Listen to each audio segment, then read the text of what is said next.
Hello all. In the last session, we have discussed introduction about root locus. Now,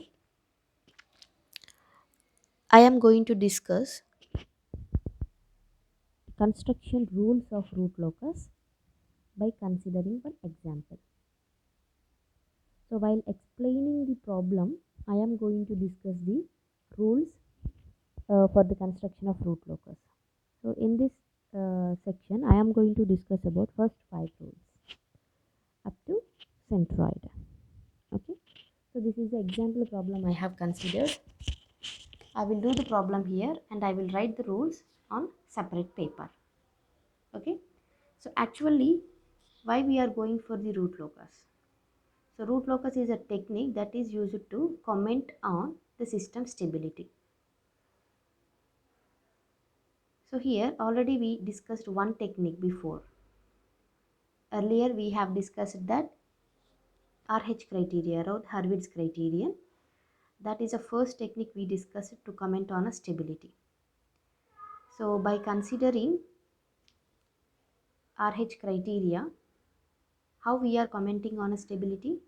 First we are drawing RH table. If so here RH criteria, in RH criteria, by drawing a table and first observing the first column of the table, RH table, we can comment on a stability by saying if there is no sign changes, then the system is stable. If the sign changes are present, then the system is unstable. And we have also discussed the difficulties in RH criteria. Okay, and now second concept to comment on stability of a system is root locus. Okay, so here this is example. So first rule I am going to discuss is rule 1. The root locus is the root locus is symmetrical about is symmetrical about real axis GSHS is equals to -1. Okay, so already we know what 1 plus GSHS is equal to 0, that is a characteristic equation, and GSHS is equal to -1. -1 means negative side, so it is always symmetrical about the real axis. Okay, what it means is uh, we'll have a root locus branches which are around the real axis. So we are having S and J omega, S and J omega. This is real axis and this is imaginary axis. So always the root locus will emerge or will terminate on the, they will try to emerge and they will try to terminate, and the movement is always symmetrical about the real axis, not symmetrical about the imaginary axis. Okay, if the poles are lying on a left side of the real axis, the system is stable. If the poles are lying on a right side, means the system is unstable. If the poles are lying on a imaginary axis, then it is a marginally stable system. So this is a vertical line, actually the imaginary line. It is the line between the stable and unstable, stability and instability. So that's why it is marginally stable or conditionally stable systems. For the systems, the poles are lying on j omega axis, means those are marginally stable systems. Okay, so the root locus is always symmetrical about the real axis. Next, the second rule, let P number of open loop poles and Z number of open loop zeros. P should be always greater than Z. Then the number of branches of root locus will be equal to P. So the root locus will have the branches, and the number of branches will be equals to the number of open loop poles, and the number of branches terminating at zeros, terminating at zeros, and the number of branches terminating at infinite. So why the number of branches should terminate at 0 or infinite? Okay, so here if I am having a system is having poles and zeros, always one pole is going to terminate at 1 0. Okay, one pole will terminate at 0 if there is no 0 present in a system, then the poles are going to terminate at infinity. So always the poles are trying to terminate either at zeros or at infinity. Okay, so here the number of branches terminating at zeros will be equal to the number of zeros present, and number of branches which are terminating at infinity is equal to P minus Z, and this concept will be clearly discussed in the later sections. And next, rule 3, a point on real axis is said to be on root locus if to the right side of this point,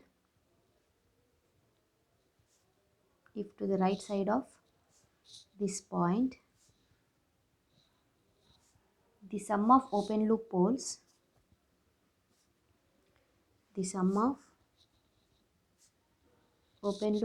and zeros is odd. Okay, and this can be explained with this problem. See, this is a problem, and what is our first rule? First rule is always the root locus is symmetrical about the real axis, and second one is we have to calculate number of poles and number of zeros, and also P minus Z. So poles are nothing but here 1 2 3 poles, P1, P2 and P3. How many number of poles we are having? 3. P equal to 3. And how many zeros we are having? Zeros means the numbers which are present on the roots which are present on the numerator. Poles are nothing but the roots in the denominator. 3 roots. Here 2 roots. Z1 minus 2, Z2 minus 6. So Z is equal to how many zeros we are having? 2 zeros. And P minus Z is equal to 1. Okay. So here the number of poles which are terminating at the zeros are 2 branches, and the number of branches which are terminating at infinity is 1. So we'll see now. So here I am going to discuss about the third rule. What is the third rule? So to discuss clearly about the third rule, we have to draw the diagram.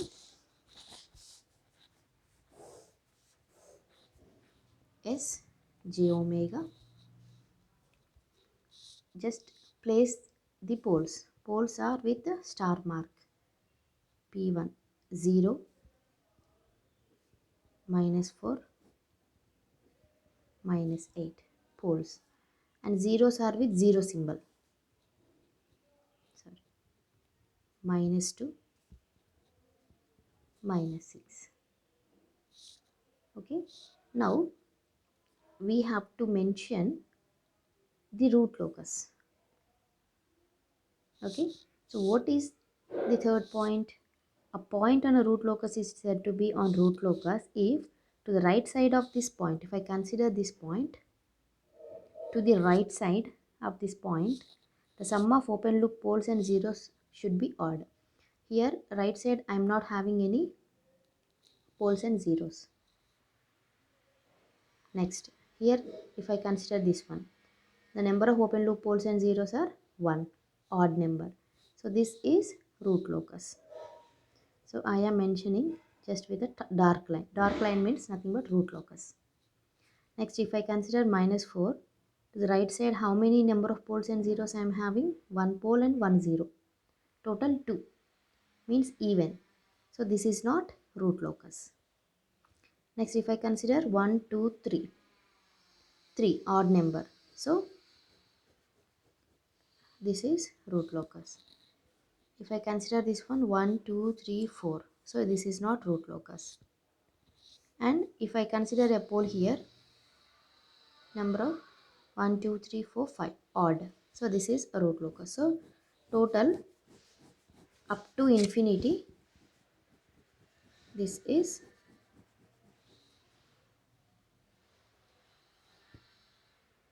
root locus. Okay, this is about the third point. And next,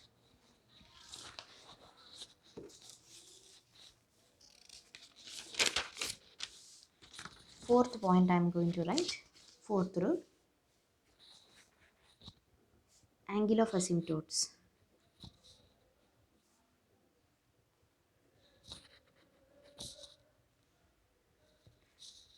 Angle of asymptotes means the p minus z branches will terminate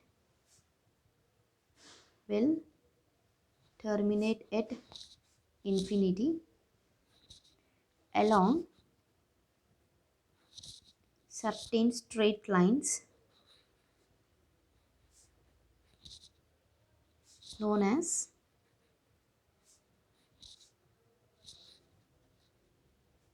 asymptotes of root locus. Okay, so for the problem I will draw the angle of asymptotes. First, how to calculate the angle of asymptotes, we'll see. So number of asymptotes will be equal to number of asymptotes will be equal to p minus z, and the angle at which the asymptotes will be inclined, that is theta, can be calculated by using the formula 2q plus 1 into 180 degrees divided by p minus z. Okay, so how many thetas we have to consider, that is depending upon the value of p minus z. So if p minus z is equal to 1, we have to calculate only one theta, that is theta 1. Is means 1 means we have to consider the initial value of q is 0. Q will be equal to 0, 1, 2, 3 like that. Only one value of q we have to consider if p minus z is equal to 1. That is first value 0. If I substitute 0 here, I will get 180 degrees only. If p minus z is equals to 2, means you have to consider two q values, that is 0 and 1. For this one, theta 1. For this, theta 2. Okay. So theta 1, 0 means 180 degrees divided by 2, 90 degrees. Next, if q is equal to 1, 3 into 180 degrees divided by 2, that will be equal to 270 degrees. Okay, if p minus z is equal to 3, means for 0, 1, 2, you have to calculate theta 1, theta 2, theta 3. For different theta values, you have to calculate, for different p minus z, you have to calculate theta. So first, if I do like this, I'll get 60 degrees. Next, 180 degrees. next 300 degrees. Like this you have to calculate the angle of asymptotes. So for this problem, for this example, we have calculated first rule is completed, second rule is completed, third rule is completed, and next fourth rule, that is angle of asymptotes. What is P minus Z? P minus Z is equal to 1. Okay, so if P minus Z is equal to 1,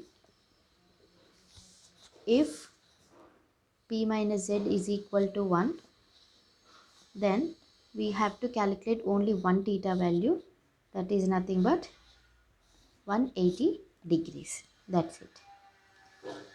Next formula is centroid. Okay, so how to calculate centroid? It is the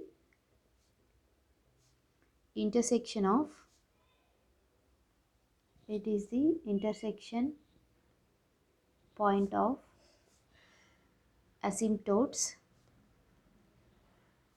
on the real axis. On the real axis, it may or may not be a part of root locus. So we can mean here the centroid may lie on the root locus or not, because we are having like this. One part of the real axis may be root locus, and another part of the real axis is not a root locus. So centroid may lie on the root locus or on the real axis. So here centroid formula, centroid is equals to sum of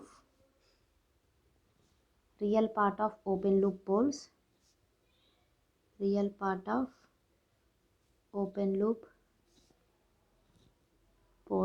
minus sum of real part of open loop zeros divided by P minus Z. Okay, so for the given problem, so I want to calculate the centroid. So centroid is equal to sum of real part of open loop poles. So how many poles I am having? And here imaginary part is 0, right? Only real part I am having, and for the zeros also. So centroid is nothing but sum of real part of open loop poles. Real part means 0, minus 4, minus 8. 0, minus 4, minus 8. Centroid is equal to 0, minus 4, minus 8. Minus sum of real part of open loop zeros. Minus 2, minus 6. Minus 2, minus 6 divided by P minus Z is equal to 1. So here minus 12, minus 8. So minus 12 plus 8. It is minus 4. So centroid is lying on minus 4. So this is a centroid. Okay. So you can also write like this, centroid. Okay. From this point, a centroid is an intersection point of a asymptotes. I already told you. So here asymptotes are having the angle. What is the angle we are having? Only one asymptote, and which is having the angle of 180 degrees. 180 degrees is nothing but a, from this we have to draw 180 degrees line. So 180 degrees means 90 degrees, 180 degrees. So this is a asymptote. Always asymptote is a straight line. Okay. So this is about the root locus introduction a problem. Next session we will discuss a problem which is having some more rules. Thank you.